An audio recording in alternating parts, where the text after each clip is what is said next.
আজকের ভিডিওর টপিক হচ্ছে ক্লাসিক ডেসক্রিপটিভে টাইম ম্যানেজমেন্ট এবং 1 ঘন্টার ভিতরে 6টা প্রশ্ন কিভাবে উত্তর লেখা সম্পন্ন করা যাবে সেইটা নিয়ে। এই 1 ঘন্টা মানে 60 মিনিটের ভিতরে কি কি জিনিস আগে করতে হবে সেই জিনিসগুলো প্রথমে দেখে নিই। এই 60 মিনিটের ভিতরে প্রথমে থাকবে বুকলেটে রোল নাম্বার লেখা বা অ্যাপ্লিকেশান নাম্বার লেখা, যেটা অপশান থাকবে সেইটা। তারপরে অ্যাটেন্ডেন্স শিটে সিগনেচার করা। অ্যাটেন্ডেন্স শিটে হয়তো ওএমআরের মতো কিছু থাকলো, যেটা রোল নাম্বার বা অ্যাপ্লিকেশান নাম্বার বা বুকলেট নাম্বার, সেটাকে এনমার্ক করতে হলো সেটা। তারপরে আসবে 6টা প্রশ্নের উত্তর, যেটা ম্যান্ডেটরি লিখতেই হবে। তারপরে বারবার স্যার বা ম্যাডাম যিনি থাকবেন তাকে সময় জিজ্ঞেস করা, এটাও অনেক ক্ষেত্রেই হয়। এবং তারপরে হচ্ছে পুরো কোশ্চেনগুলোকে কমপ্লিটভাবে লেখা এবং ভালোভাবে খাতা জমা দেওয়া। এতগুলো জিনিস এই 60 মিনিটের ভিতরে কমপ্লিট করতে হবে, তবে গিয়েই ঠিকঠাকভাবে হবে। এই 60 মিনিটের ভিতরে কি কি করতে হচ্ছে, তার মানে লিখতে হচ্ছে 6টা কোশ্চেন, বাংলার 3টে কোশ্চেন এবং ইংলিশের 3টে কোশ্চেন। বাংলার 3টে কোশ্চেনের ভিতরে প্রতিবেদন থাকছে, সারমর্ম থাকছে এবং ইংলিশ থেকে বাংলায় কনভার্ট করতে থাকছে। আর ইংলিশের ক্ষেত্রে বেশি থাকছে, রিপোর্ট থাকছে এবং বাংলা থেকে ইংলিশ যেটা ট্রান্সলেশন হচ্ছে সেটা থাকছে।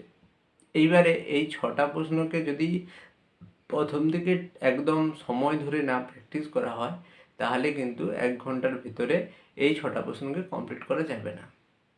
এই ক্ষেত্রে 2-3টে মেথড আছে। একটা মেথড যেমন বাফার টাইম নিয়েও বলা যায়। বাফার টাইম মানে হচ্ছে যে প্রতিটা কোশ্চেনের জন্য একটা সময় নির্ধারণ করার পরেও কিছুটা সময় আমরা রাখবো, যেটাতে যে কোশ্চেনের জন্য সময় বেশি লাগছে সেই কোশ্চেনের সঙ্গে যাতে ম্যানেজ হয়ে যায়। তাহলে আমরা যদি বাংলার জন্য বাফার টাইম 5 মিনিট আর ইংলিশের পার্টের জন্য বাফার টাইম 5 মিনিট ধরলাম, তার মানে কি 10 মিনিট আমরা বাফার টাইম ধরলাম। এরপরে বাকি থাকলো কি, বাকি থাকলো 50 মিনিট। তার মধ্যে এর আগের ভিডিওতেও আমি বলেছি, সবথেকে গুরুত্বপূর্ণ এবং ভাইটাল রোল প্লে করে হচ্ছে সারমর্ম বা ইংলিশের ক্ষেত্রে প্রেসি। এটা খুব ভাইটাল রোল প্লে করে এই কারণে এটাতেই সবথেকে বেশি সময় যাওয়ার সম্ভাবনা থেকে থাকে। সেই কারণে প্রথম থেকেই যে প্র্যাকটিস করতে হবে বা মডেল উত্তর দিকে লেখার যে প্র্যাকটিসটা করতে হবে, সেটা প্রতিটা ক্ষেত্রে বাংলা এবং ইংলিশ দুটোর ক্ষেত্রেই 8 মিনিট 8 মিনিট 16 মিনিটের ভেতরে যাতে কমপ্লিট করা যায় সেক্ষেত্রে দেখতে হবে। তাহলে কি হলো, প্রেসির ক্ষেত্রে বা বাংলার ক্ষেত্রে সারমর্মর ক্ষেত্রে 8 মিনিট 8 মিনিট 16 মিনিট চলে গেলো। তাহলে বাফার টাইম 10 মিনিট আর প্রতিবেদন প্রেসি এবং সারমর্ম 8 8 16 মিনিট 26 মিনিট চলে গেল। তারপরে আসছে কি E2B আর B2E। এর ক্ষেত্রে মানে ইংলিশ থেকে বাংলা এবং বাংলা থেকে ইংলিশ, এটার ক্ষেত্রেও যেটা দেওয়া থাকে ইংলিশের ক্ষেত্রে সেটা পড়ে বুঝে তারপরে নিজের মতো করে লিখতে হবে। কারণ কি, পুরো ইংলিশের সেন্টেন্সের বাংলা করে সেটা যদি লেখা হয়, সে সেন্টেন্সটা ঠিকঠাক দেখতে বা আর একটু সুন্দর করে লিখতে হবে।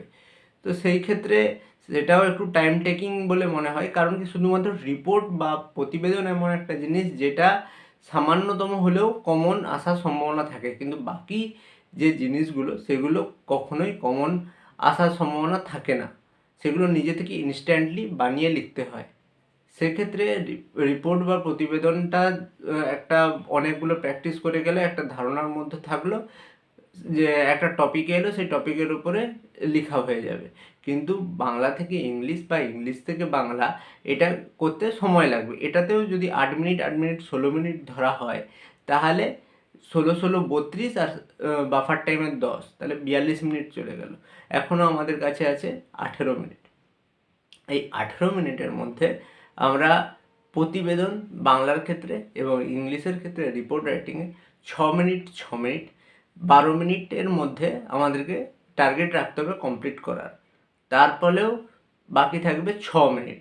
এই 6 মিনিটের মধ্যে অ্যাটেন্ডেন্স শিট বা অ্যাটেন্ডেন্স শিটে যে ওএমআর এই সমস্ত বা এইগুলোকে কমপ্লিট করা যেতে পারে।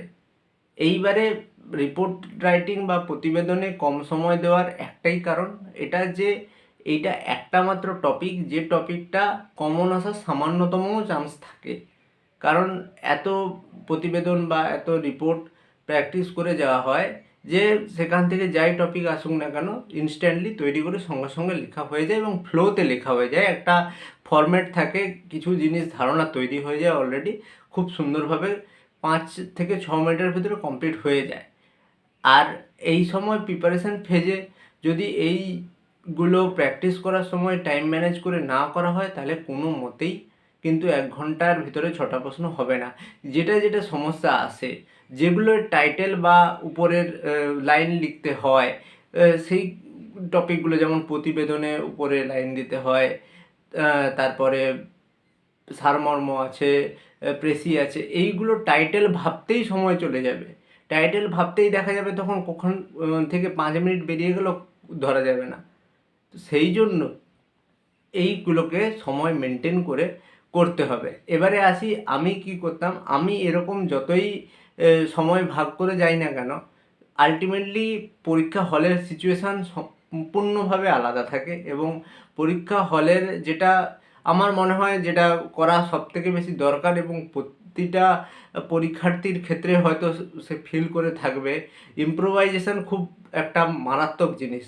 ইম্প্রোভাইজেশন মানে কি, একটা কোশ্চেন হয়তো আমার এত সুন্দরভাবে তৈরি করা আছে এবং আমি কমনও পেয়েছি যেটা আমি সুন্দরভাবে লিখতে পারবো, সেটাকে একটু সুন্দরভাবে লিখতে গিয়ে আমার টাইমটা একটু বেশি লেগে গেছে। এবারে সেইটাকে দেখতে হবে যে অন্য প্রশ্নে কিভাবে মিনিমাম এভারেজ কোয়ালিটি মেনটেন করেও একটু কম সময়ের মধ্যে লিখে টাইমটাকে ম্যানেজ করা যায়। এটা হচ্ছে ইম্প্রোভাইজেশন। এটা যে কোনো ক্ষেত্রে, যে কোনো পরীক্ষার ক্ষেত্রেই এটা কাজে লাগে। বিশেষ করে ডেসক্রিপটিভ পরীক্ষার ক্ষেত্রে ইম্প্রোভাইজেশন একটা খুব গুরুত্বপূর্ণ জিনিস বলে আমার মনে হয়।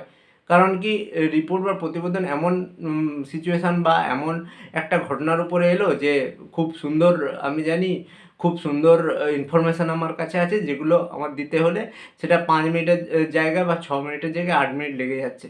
সেক্ষেত্রে ইটুবি বা বিটুবি এটাকে আমি একটু সময় কম করে কী করে জিনিসটাকে তাড়াতাড়ি নামানো যায় সেটার দিকে নজর রাখলে খুব ভালো হবে।